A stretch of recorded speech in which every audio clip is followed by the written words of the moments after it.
Beberapa waktu kemudian, berangkatlah Maria dan langsung berjalan ke pegunungan menuju sebuah kota di Yehuda.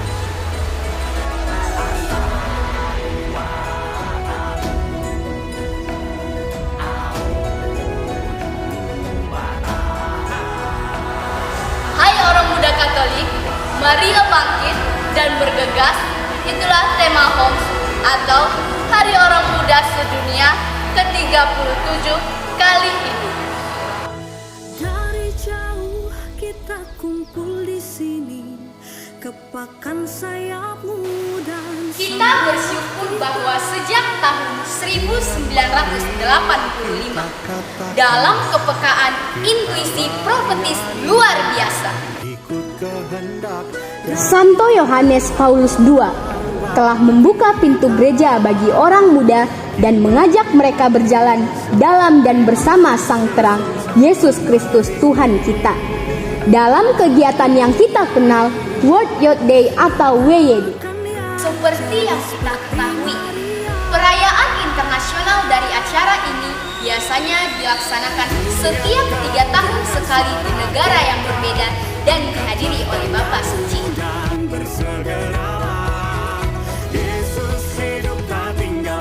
Sayangnya, beberapa orang muda Katolik tidak dapat mengikuti Hari Orang Muda Sedunia karena alasan studi. sedang cari jati diri, datang kemari. Sejak tahun 2021, Paus Fransiskus mengubah perayaan HOMS ke Hari Raya Tuhan kita Yesus Kristus, Raja Semesta Alam. Pernyataan kunci yang harus disampaikan kepada orang muda pada perayaan HOMS pada Hari Raya Tuhan kita Yesus Kristus, Raja Semesta Alam adalah: Terimalah Kristus, sambutlah Dia sebagai Raja dalam dirimu. Dia adalah Raja yang datang untuk menyelamatkan. Tanpa Dia, tidak akan ada perdamaian abadi, tidak ada rekonsiliasi batin, dan tidak akan ada rekonsiliasi sejati dengan orang lain. Tanpa kerajaannya, masyarakat juga akan kehilangan wajah manusiawinya.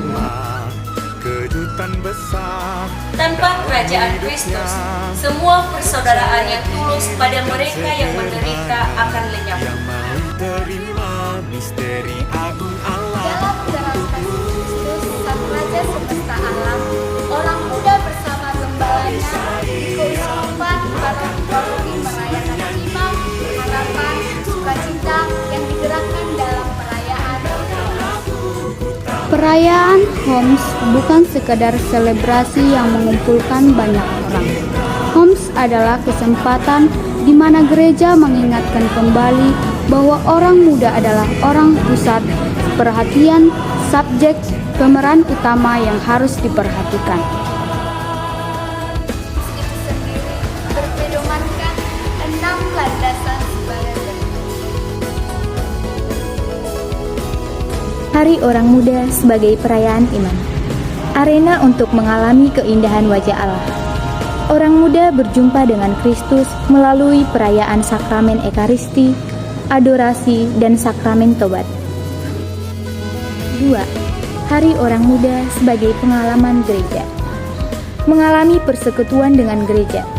OMK sadar bahwa aku adalah bagian utuh dari gereja. Harus dipikirkan kesempatan untuk gereja mendengarkan orang muda.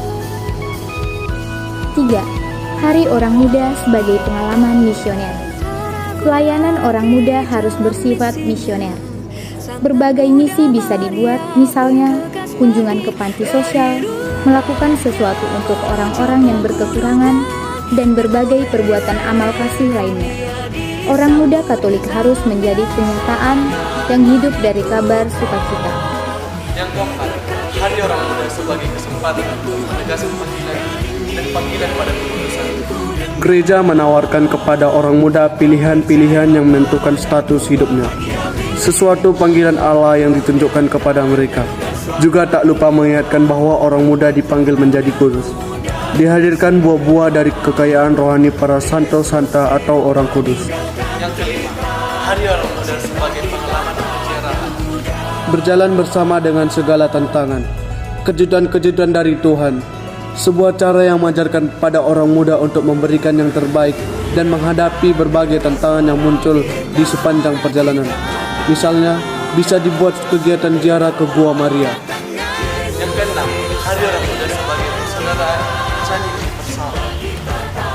Kesempatan untuk berjumpa dengan banyak orang muda dari luar gereja Katolik, berkumpul, berbicara satu sama lain sebagai saudara. Lewatnya dibangun sebuah pastoral orang muda yang mampu menjadi inklusif, dengan ruang untuk segala ragam orang muda, untuk menunjukkan bahwa kita adalah gereja dengan pintu-pintu yang terbuka. Pada tahun 2022, Bapak Suci Paus Fransiskus mengajak seluruh gereja partikular untuk merayakan Hari Orang Muda Sedunia ke-37 pada Hari Raya Kristus Raja Semesta Alam 20 November 2022. Bapak Suci Paus Fransiskus mengajak orang-orang muda Katolik merefleksikan tema Mari Bangkit dan Bergegas. Maria bangkit setelah mendengar kabar sukacita. Maria bisa saja berfokus pada dirinya sendiri, pada kekhawatiran serta ketakutannya sendiri, terutama karena situasi yang ia alami. Namun sebaliknya, ia justru mempercayakan diri sepenuhnya kepada Tuhan. Pikirannya beralih ke Elizabeth. Dia bangkit dan pergi menuju cahaya matahari, di mana terdapat kehidupan dan dinamika dunia. Meskipun pesan menakjubkan dari malaikat telah menyebabkan perubahan yang besar dalam rencana hidupnya, Maria muda tidak membiarkan dirinya lumpuh, karena di dalam dirinya ada Yesus, sumber kebangkitan dan hidup baru. Dia bangkit dan bergerak karena dia yakin rencana Tuhan adalah rencana yang terbaik bagi hidupnya. Maria menjadi bait Allah sebagai gambaran dari gereja peziarah. Gereja pergi untuk melayani, gereja membawa kabar baik kepada semua orang.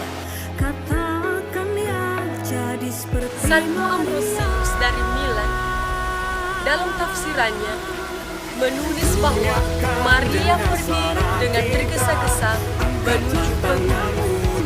Karena ia bersukacita dalam janji dan berusaha melayani orang lain dengan antusiasme yang lahir dari sukacitanya. Dengan demikian, ketergesaan Maria merupakan sebuah tanda keinginannya untuk melayani, mengungkapkan sukacitanya untuk menanggapi kasih karunia Roh Kudus tanpa ragu-ragu. Betapa banyak orang di dunia yang menantikan kunjungan dari seseorang yang peduli terhadap mereka. Betapa banyak orang lanjut usia, orang sakit, orang yang dipenjara, dan para pengungsi yang membutuhkan tatapan penuh belas kasih kunjungan dari diri kita. Ketergesaan apa yang menggerakkan kalian, orang-orang muda terkasih? Apa yang mendesak kalian untuk bergerak supaya kalian tidak diam saja? Banyak orang terdampak berbagai kenyataan seperti pandemi, perang, migrasi paksa, kemiskinan, kekerasan, dan bencana iklim. Bertanya pada diri mereka sendiri, mengapa hal ini terjadi pada saya? Mengapa hanya pada saya? Mengapa sekarang? Namun pertanyaan penting dalam hidup ini adalah, untuk siapa aku hidup? Maria adalah contoh orang muda yang tidak membuang waktu untuk mencari perhatian atau persetujuan orang lain, seperti yang sering terjadi ketika kita bergantung pada tombol suka di media sosial kita. Ia berangkat untuk menemukan hubungan yang berasal dari perjumpaan, berbagi, cinta, dan pelayanan.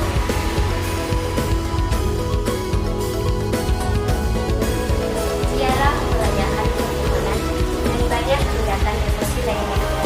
Contoh nyata dari hubungan antara muda Tuhan dan umatnya yang saling mengunjungi satu sama lain. Orang-orang muda terkasih, sekarang waktunya untuk bergegas berangkat menuju perjumpaan yang nyata.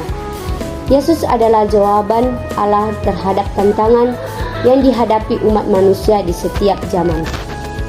Perhatian serius dan keterbukaan kita adalah salah satu jalan mencapai mimpi besar Keuskupan Sibolga kita menuju gereja yang mandiri, solider, dan membebaskan. Semoga kita semakin berkomitmen sebagai orang muda. Seperti yang Sabtu Yesus mengatakan, dengan menyampaikan kepastian, dialah Kristus. Kebenaran adalah Kristus. Cinta adalah Kristus.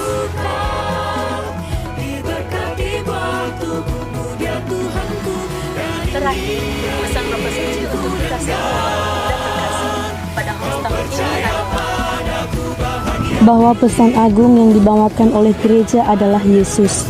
Ya, Yesus sendiri. Dengan cintanya yang tak terbatas untuk kita masing-masing, penyelamatannya dan hidup baru yang Ia berikan kepada kita. Maria adalah teladan kita. Dia menunjukkan pada kita bagaimana cara menyambut hadiah besar ini dalam hidup kita dan membagikannya kepada orang lain. Dan dengan demikian membawa Kristus, membawa cintanya yang penuh kasih dari pelayanannya yang murah hati pada umat manusia yang menderita. Orang-orang muda yang terkasih, saya bermimpi bahwa Hari Orang Muda Sedunia kalian dapat mengalami lagi sukacita perjumpaan dengan Allah dan dengan saudari-saudara kita. Setelah periode cukup panjang untuk menjaga jarak dan melakukan isolasi, dengan pertolongan Allah, kita akan bertemu kembali dengan sukacita, pelukan persaudaraan antar banyak orang dan antar generasi. sebuah pelukan rekonsiliasi dan perdamaian, pelukan persaudaraan dari sebuah perutusan persaudaraan yang Sobat-sobat orang muda Katolik Keuskupan Sibolga yang terkasih, semoga Roh Kudus mengobarkan dalam hati kalian semangat untuk bangkit dan sukacita, untuk berjalan bersama-sama secara sinodal dan meninggalkan batas-batas haus. Sekarang adalah waktunya untuk bangkit. Marilah kita bangkit dan bergegas.